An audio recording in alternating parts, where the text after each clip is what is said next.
In my last video entry, I spoke about how at Vegan Business Tribe, we're maybe not actually solving the problem that we should be solving. So at Vegan Business Tribe, we talk about helping you to grow a successful vegan business, but we're not concentrating on what you can do as actual activism with that business. And I started a conversation about this in our community hub on the Vegan Business Tribe Slack group. And quite a lot of our members were saying, well, I don't quite understand. What do you mean? You know, I don't go out there saying my business is a vegan business. I'm not going to go, marching down the street in my business uniform with an animal rights banner. So, what do you actually mean about using your business as activism? So I thought it was quite useful to actually pick out a few examples of companies who I've come across, many of them Vegan Business Tribe members, who I do consider to be using their business as a platform for activism, but maybe not quite the activism that you're thinking of when you think about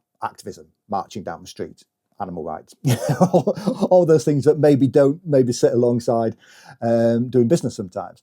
And so just to run through a few examples of those, Kevin Newell. So Kevin Newell from Humane Wildlife Solutions. Kevin runs a vegan alternative to pest control. And a lot of people know Kevin because he is also an animal activist at the same time as well. But he's used his business to actually lobby government about how wildlife is treated. He's used his business to run trials for wildlife rehabilitation instead of the normal method, which is prescribed by government, of just killing certain animals as well. So he's used his business to actually prove that you can treat wildlife differently in the pest control industry.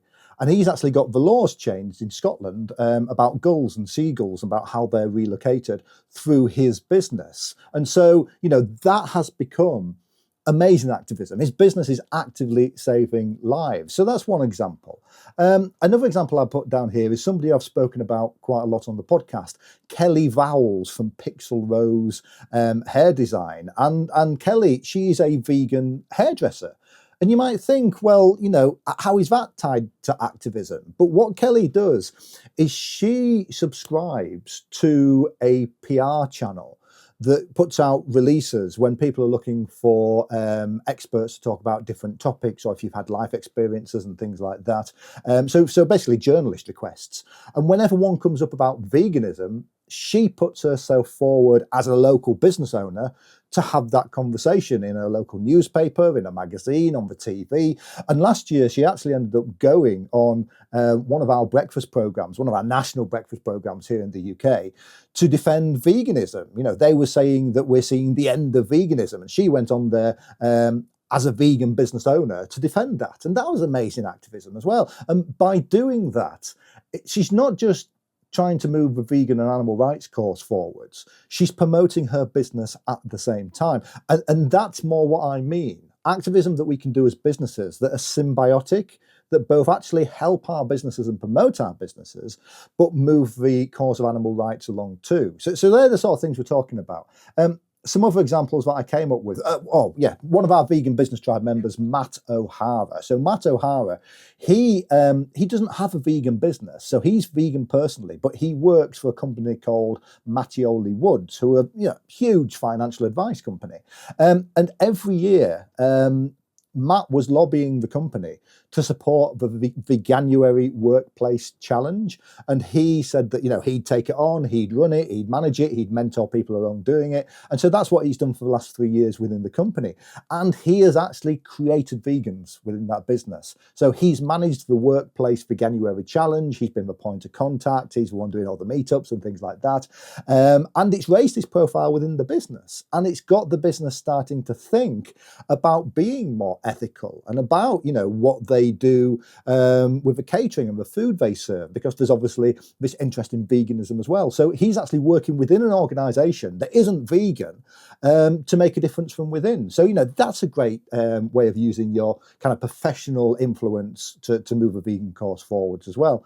I came up with loads of other ideas. One last one, maybe not the last, one person that I will mention though is Keith Lesser. as well. So Keith, who runs Vegan Accountants, and I've had conversations with people about this, and they say, well, how can an accountant be a vegan company? You know, so yeah, I get it. You know, the guy himself might be vegan, but how can you be trading on vegan ethics and saying that you're a vegan business? Well, what Keith does, and he does not shout enough about what he does behind the scenes, but Keith uses, you know, some of the revenue that he makes to support vegan causes and vegan events. He sponsored our Vegan Business Tribe Live down at London Olympia last year. I know that he sponsored some of the London vegan night markets and things like that too.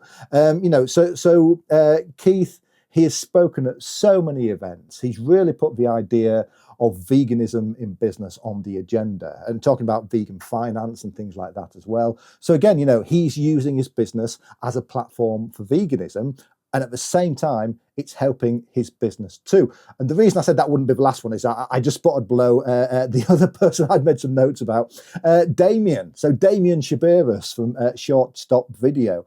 So Damien, if you've not heard about him, go back and listen to episode 100 of our podcast, because I had Damien on for our 100th episode, because Damien is, to me, he epitomizes what it means to have a vegan business, because he is a videographer. He makes films, usually corporate movies and things like that. So if you need a video to promote a product or business, you know, that is his skill set. That's what he makes. He used to make event videos and things like that as well.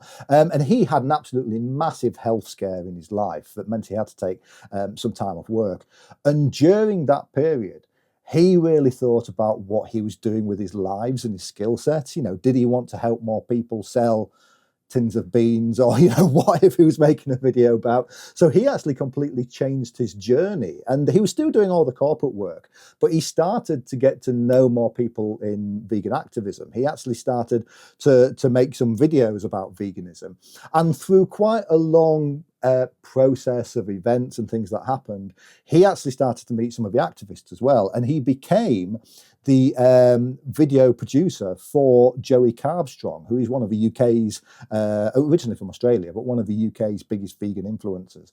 And then through that, he then got to meet Earthling Ed Winters, and he became Earthling Ed's video guy and editor as well. You know, and just within a couple of years, he'd moved from using his skill sets to make a living to then using his skill sets to make a living and move the animal rights cause forwards.